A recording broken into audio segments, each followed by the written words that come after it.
always investing in people who are ahead of you. So I think it's okay to outgrow mentors. It's okay to buy into courses, buy into things, but always be intentional about what it is that you're doing.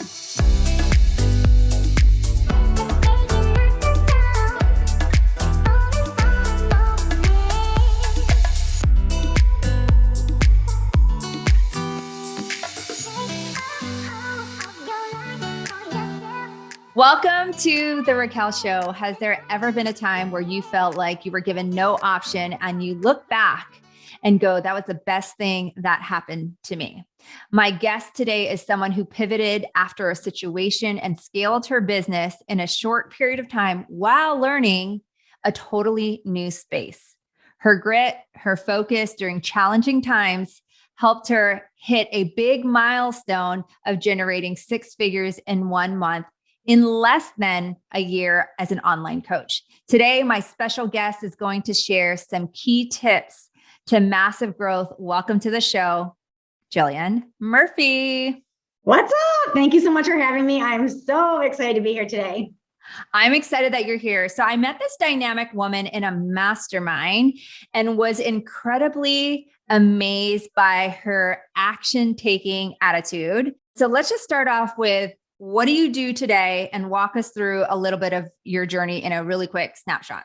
Yeah, absolutely. So as of today, I am a sales and business mentor for online coaches that are looking to, grow their business. So I work with people who are just starting out and then looking to obviously grow their income more. And we do that through sales. I spent 22 years in the corporate sales space. Love it. And so you actually spent 22 years. How did you leave that and then go into this new space? Yep. So I left it abruptly. I left it like many of us probably did. It was not a choice during the pandemic. I was in a corporate career for 22 years and they cut from the top down, as many large corporations did during the pandemic. And I quickly, very, very quickly had to shift into a very unknown space. And that space was the online space. And I knew that I had a God-given talent. And I knew that I had a skill set that others could use. So I rolled up my sleeve and got in and learned skills, hired the right coaches, hired the right mentors, and was successful quickly. But it wasn't, again, without a lot of grit, a lot of determination, and again, without hiring the right people. So that's really interesting that you bring that up, because oftentimes when people lose their job, the last thing they want to do is go spend more money, especially not knowing what their future looks like. How did you have the mindset to say, hey, something happened. I'm going to go invest to learn this so that I can go teach people? So it's interesting. I lost my corporate job on a Tuesday and I hired my first business coach. I didn't even know what a online business coach was on a Friday. And at that point, $5,000 was my first business investment, which looking back was, a very small investment based on what I've spent in the last year. But $5,000 was huge to me. Again, not only just coming from the space of never investing in a business coach, but of just losing her job. But I knew that this person had just done it. This person had already accomplished what I wanted to get to, and I didn't have time to figure it out on my own. Could I Google it? Yes. Could I read the books? Yes. Could I try to pin things together? Yes. Could I throw spaghetti against the wall? Yes. Or could I hire someone that just did it that would save me time, energy, and probably money and a lot of mistakes?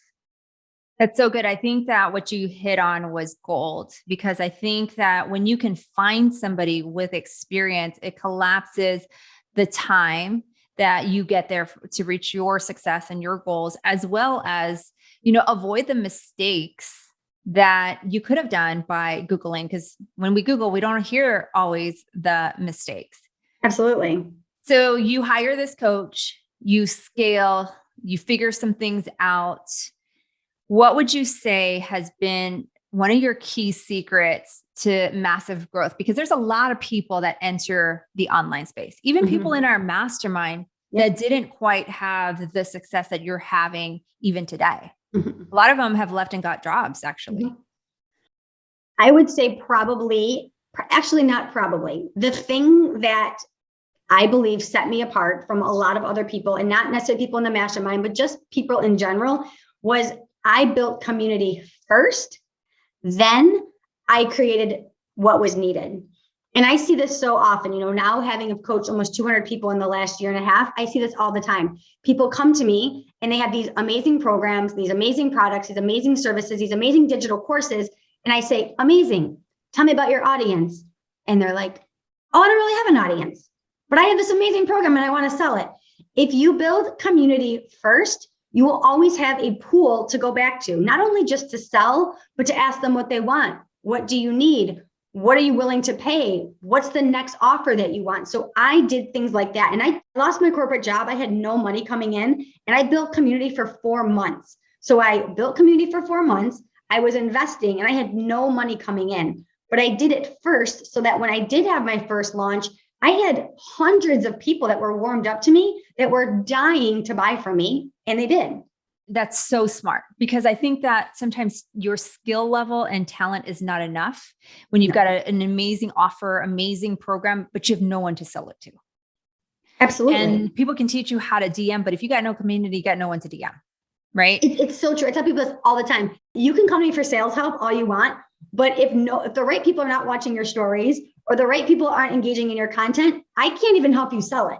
Like that's even beyond me. You have to get the right people watching it first that are warmed up to you, then you sell it. Yeah. Love that. And so how does somebody build community or make it like they might have a community and it may not necessarily be thriving? How would you say, what advice would you give to somebody that wants to build a community? Because I believe that community, especially seeing your growth, is like, that's been your key to success. That's been the one thing that separates you from any other online coach, is the way you build community. So I'd love to hear, and I'm sure the audience would love to hear what you do to build community.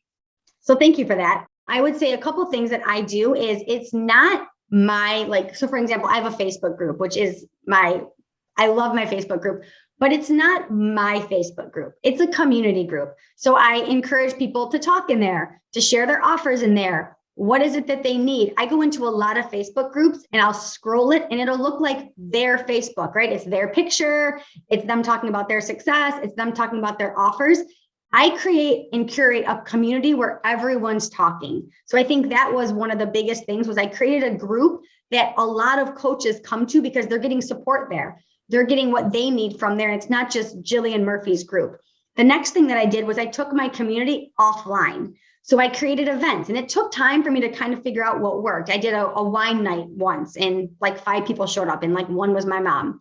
Then I did like a book club and it didn't really hit well. Then I started doing these Sunday morning coffee chats and that was gold. So for the first 18 months, I did a coffee chat every single Sunday. And what I did was I took people offline and brought them one step closer. And again, it's not Jill's coffee chat. I just facilitate it. I just run it. But people are in community. They're talking. I mean, we had one yesterday and a girl had just left an abusive marriage. People were crying on the call. They were talking. And I sat back and I was like, this is so much more than a business networking call. They are literally building family on this call. And guess what? When they need someone for mindset or business or taxes or investing or sales, they're going to look right inside of this community. So what happens is they don't look elsewhere. They continuously buy from each other in this community. Oh my gosh, that's so gold. And I love it because, like I said, I've seen Jillian build this community, like not only in this Facebook group, but also offline. And I think that you bring up a really good point because you narrowed in to what actually work. And what happens often is we get distracted of what we think might work. And you said something earlier where it's like, I can't even help you if you don't even have an audience. But yet you're a sales coach. And we also know that like you could have the best offer, but if you can't create sales, there's no revenue in your business. Right. What decided you to go and really focus in just on sales and building community versus all the other things that could come along with sales, like scaling, like systems, all kinds of stuff? Well, one, I think make the one thing the one thing. So I'm really big of being known for that one thing, taking up that mental real estate in somebody's head of what it is that you do. And what is your zone of genius? The reason I help people and the reason that people get such good results is because I stay in my zone of genius, right? Like you just talked about scaling. That's not my zone of genius. You want to scale your business? Go see Raquel. If you want someone for systems, definitely don't hire me. I'm not your systems girl, right? So what you want to do is you want to stick to the one thing that you're really good at. You see you laughing on the call. You stick to the one thing that you're really good at, because then you're going to get people the right results. And I think what happens is people come into this space and they want to be like an all-in-one business coach. I don't want to be an all-in-one business coach. I want to be a specialist, because a couple things happen when you're a specialist. You get the right people, you fix the problem, and people pay top dollar for specialists versus a generalist. So I never wanted to be a generalist. I always wanted to be a specialist. Oh my gosh, this is so good. And speaking of, because this woman that you're listening to has massively grown her business and it's going to continue to grow her business. But what I am actually amazed by is her systems. And I want to bring this home because sometimes we all think that we need the perfect systems for us to even make money or scale our business to multiple 6 to 7s to even 8s. And I want you to just quickly share, because you stayed in your one thing, you believed in it so much. I want you to share your process of your system. Yeah. So my process of my systems is I don't have a system. So you have some system. It's not like a system that people would think that it was a system. That's why I want you to share it. Yeah. So I just shared this in an Instagram post recently. I just had a massive milestone in my business, which I'm so humbly excited about. But I don't have a website. I don't have a sales page. I don't have any sort of funnel. I've never ran an ad. I don't have anyone running my social media. I just completely shut down my Instagram and started a brand new page. So I went from 15,000 followers to I think I have 700 now. So now I'm trying to sell people on the fact that I'm an amazing business coach, and they're like, you have a couple hundred followers. But I didn't worry about anything other than just serving people. So I see a lot of people spending all of this time on branding and websites, and those things are amazing. Yes, they're absolutely amazing.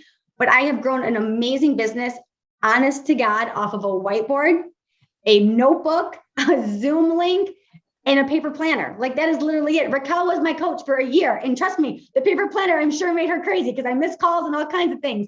But that's literally the system that I have, and it has worked. So the system needs to be focusing on heartbeats and humans before anything else. That system 100%. Will pay you off over and over and over. Yeah.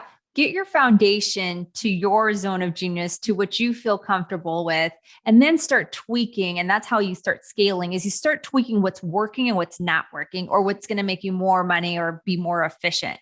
But I wanted you guys to hear that this woman built a business, a massive business last year, all off a whiteboard, paper planner, right? Notebook and a pen. Yeah. Not a computer, not a funnel, not an ads. Mm-mm. So that's what I love about this woman, is she is so real when it comes to, and I'll ask her to share her handle later on, when it comes to her systems. And thank you for that, because people even message me in the DMs and they're like, I'd love to visit your website, or can you send me your sales page on how to work for you? And I'm like, I don't have one. What do you need? How can I serve you? Let's create an offer that makes sense. So yeah, don't even spend time doing all these other things. Just ask your audience what they need and create an offer and serve your people. So I love that. It's serve the crap out of your community. Know what the heartbeat is. Know what moves the needle in your business, and then get fancy. Yeah. Right. So what has been the biggest lesson that you've learned in your business so far? I would say the biggest lesson that I have learned in my business, probably a couple. One is always investing in people who are ahead of you. So I think it's okay to outgrow mentors. It's okay to buy into courses, buy into things, but always be intentional about what it is that you're doing. And always ask yourself, who's pouring into your mentors? So those are two big things for sure. And then another thing, which Raquel and I worked a lot on with my own mindset, is staying in your own lane and not comparing yourself to everyone else that's out there, because everyone's building a business. And you probably think, if you're listening to this, that you have to build it like everybody else out there. I need a podcast, right? Even when Raquel created a podcast, I was like, maybe I need a podcast now. And then I was like, no, you don't need a podcast. So do your own business and what works for you, because just because somebody else is doing it doesn't mean that that's how your business has to run, or that that's how your clients want to be led. Mic drop moment. Boom. Boom. Oh my gosh. Because here's the thing. I think that people think there's only one way to build a business. And what you have just said is that whatever's out there, it doesn't necessarily mean that that's what your clients want. Mm-mm. And even when you see it on social media, it doesn't necessarily mean that it's all put together either. No. Because on the back end and underneath that hood is like, there's a lot of things that are not put together. And there's a lot of different gaps. It's so true. I mean, I'm gonna go on like the reels kick right now.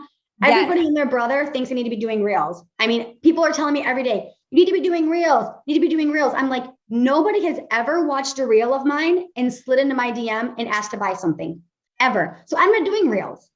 Is it getting me more followers? Sure. Is it getting me more views? Sure. But I'm not doing reels just because everybody says I need to do reels. I'm doing what works for me. That's hanging out in my Facebook group.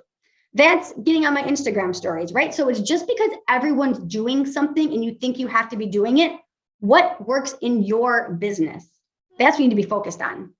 Yes. Oh my gosh. Shout it from the rooftop is look at your business, see what worked, and go double down on that before trying a new bright and shiny object because somebody that you saw, you think has a massive business is doing that, right?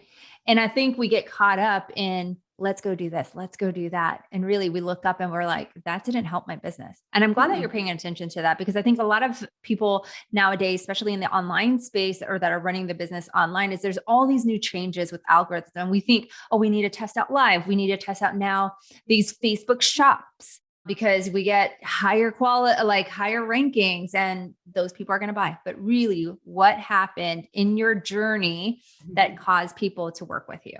Is Absolutely. a magic question. Mm-hmm.